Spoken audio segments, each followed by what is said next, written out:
Assalamualaikum warahmatullahi wabarakatuh.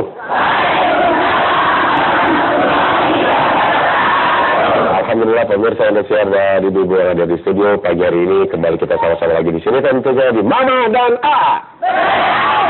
Iya, kita akan membahas tema tentang mengapa kita harus berzakat. Dan sebelum kita ikuti tausiah dari Mama Dede, saya akan absen dulu majelis taklim yang hadir di studio. Yang pertama adalah majelis taklim Hairul Falah Kalipicang Pangandaran. Waalaikumsalam. Ya kabarnya? Oke, Pangandaran bahasanya Sunda ya Bu ya? Ya, kumaha damang? Jauh dari pantai ya? Dekat. Naik apa ke sini? Oh, naik bis. Ya, baik. Terima kasih sudah hadir di sini. Yang berikutnya adalah majelis taklim Atas Kia Cikoneng Ciamis. Waalaikumsalam. Damang Ibu? Ada 60 orang ya?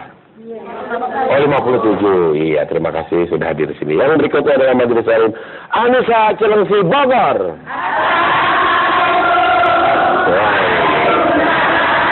Cilengsi Kidul.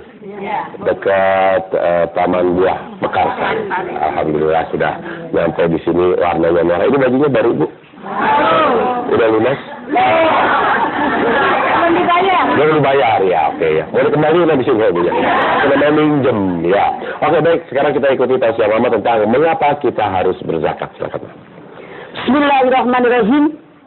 Assalamualaikum warahmatullahi wabarakatuh.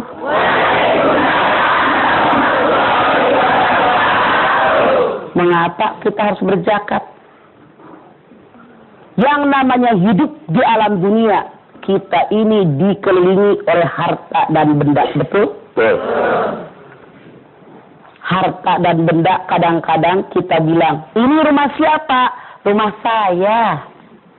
Mobil punya siapa? Punya saya. Kebun di depan juga punya saya. Kita ini dikelilingi dengan harta benda yang sering kita mengklaim itu milik saya, milik saya, milik saya. Apakah benar semua harta benda yang dikatakan itu adalah milik saya, benar-benar milik saya? Secara keduniaan boleh jadi ada surat resmi, ada sertifikat, ada surat tanah, ada hak guna pakai, ada hak dan sebagainya. Itu kan di alam dunia. Kalau dia nggak punya sertifikat, bohong, nipu. Misalnya sekarang, kalau Anda mau beli rumah, tanya sertifikatnya mana. Kalau nggak punya sertifikat, baru hak guna pakai, harus bikin apa lagi, baru AJB dan sebagainya. Itu mah secara resmi memang di dunia.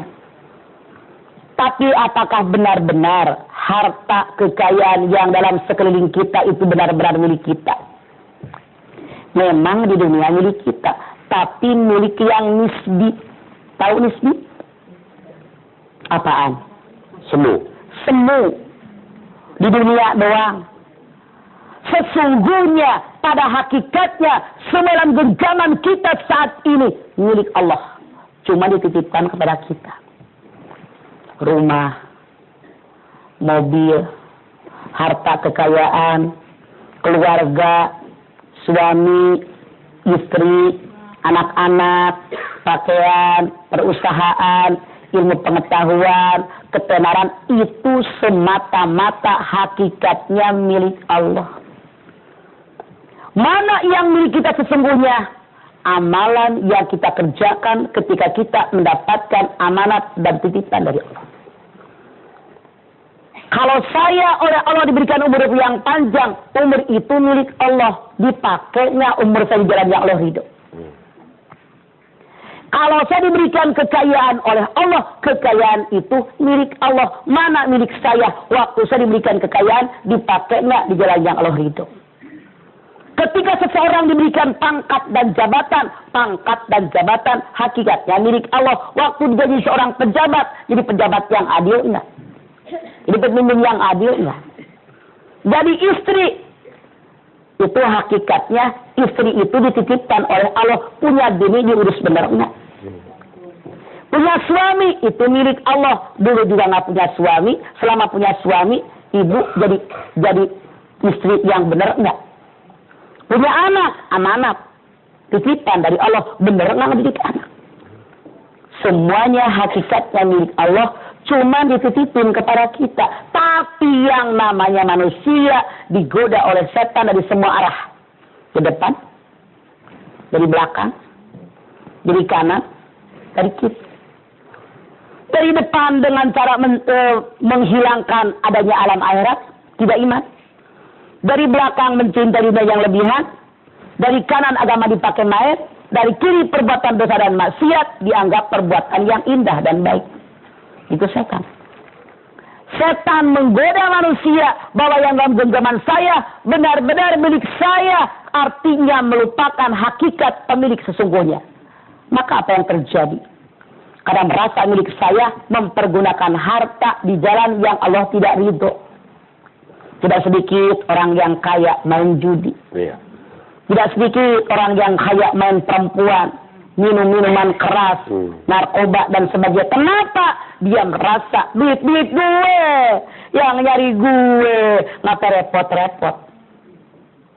Kenapa harus zakat? Karena kita harus sadar semua harta yang dalam genggaman kita hakikatnya milik Allah, dititipkan kepada kita. Bagaimana kalau seandainya kita diberikan harta oleh Allah? Kita harus sadar yang pertama, harta adalah anugerah dari Allah Subhanahu wa Ta'ala. Tidak semua orang mendapatkan harta seperti kita. Bagaimana kita caranya mensyukuri nikmat Allah? Anda silakan lihat Al-Baqarah 172.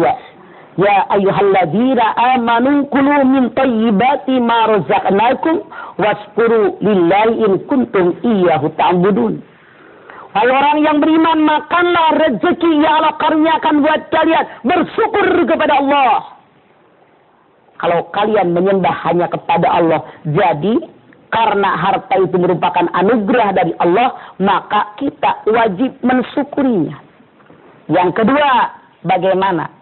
Kita harus sadar bahwa harta merupakan amanat dari Allah. Titipan dari Allah. Dari harta kita ada hak fakir miskin. Makanya Anda lihat surat At-Taubah 103. Khudz min amwalihim shadaqatan tutahhiruhum wa tuzakkihim biha. Ambillah dari harta orang kaya zakat untuk membersihkan hati mereka, membersihkan kekayaan mereka. Kemudian yang ketiga, harta adalah Allah berikan kepada kita sebagai ujian. Anda silakan lihat At-Taghabun ayat 15. Innama amwalukum wa auladukum fitnah. Sesungguhnya harta kekayaan, anak cucu turunan kalian ujian buat kalian. Bisa nggak bawa harta? Yang namanya ujian bukan hanya kemiskinan. Karena ujian ada dua. Ujian yang hasanat, ujian yang sayiat. Ujian yang baik, jabatan naik, pangkat naik, gaji gede, fasilitas banyak, insentif ngalir dan sebagainya. Itu ujian yang hasanat. Ada juga ujian yang sayiat, yang jelek. Maka kalau orang diberikan kekayaan, itu pun diuji oleh Allah. Bisa nggak bawa kekayaan?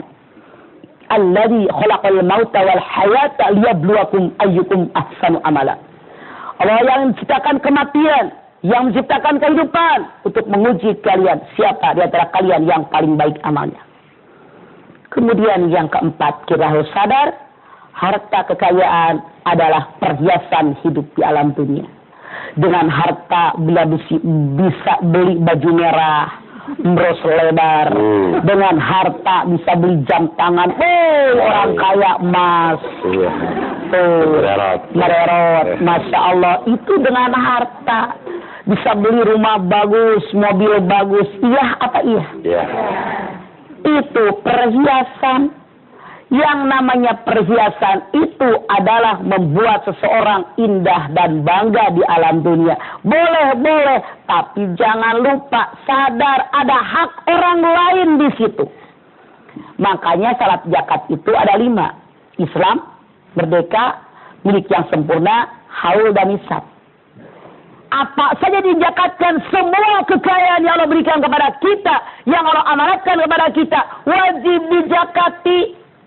Ada zakat mal 2,5%, zakat perniagaan 2,5%, kemudian juga ada zakat emas 2,5%, ada juga yang disebut dengan zakat profesi. Zakat profesi dihitung dengan panen, tiap dapat, itu 5%.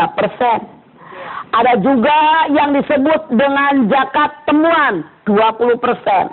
Misalnya Anda ngegali kebun Anda, ketemu tuh harta karun, zakatnya 20%. Kalau zakat pertanian, kalau sawah Anda diairi dengan air dari air hujan, itu 10%. Kalau diairi dengan air yang diangkutin atau pakai kincir angin, itu cuma 5%. Ada juga zakat fitrah. Jadi zakat itu bermacam-macam dan kita wajib mengeluarkan zakat. Buat apa kegunaan zakat? Khudh min amwalihim shadaqatan tutahhiruhum wa tuzakkihim biha. Zakat itu yang pertama membersihkan hati orang kaya biar tidak sombong, biar dia sadar kekayaan itu hakikatnya milik Allah, cuma dititipin kepada kita. Yang kedua, biar dia sadar bahwa dalam harta kekayaan yang dia peroleh ada kotorannya. Ibaratnya kita beli beras Cianjur. Ada nggak beras Cianjur gabahnya? Ada. Ada nggak batu kerikil? Ada. Harta yang kita peroleh ada gabahnya, ada batu kerikil, bersihkan. Itulah yang disebut zakat. Kadar harta tertentu yang wajib diberikan kepada orang yang berhak menerimanya. Jadi itulah kenapa kita harus zakat, biar kita sadar bahwa harta yang dalam genggaman kita bukan mutlak milik kita, kita hanya pemilik yang nisbi. Pemilik mutlak adalah Allah. Allah berikan ketentuan agar kita mengeluarkan zakat. Iya, baik itu dia tausiah mama untuk tema kita di pagi hari ini tentang mengapa kita harus berzakat. Kita harus break sebentar, nanti kembali lagi di sini di Mama dan A. Insya Allah.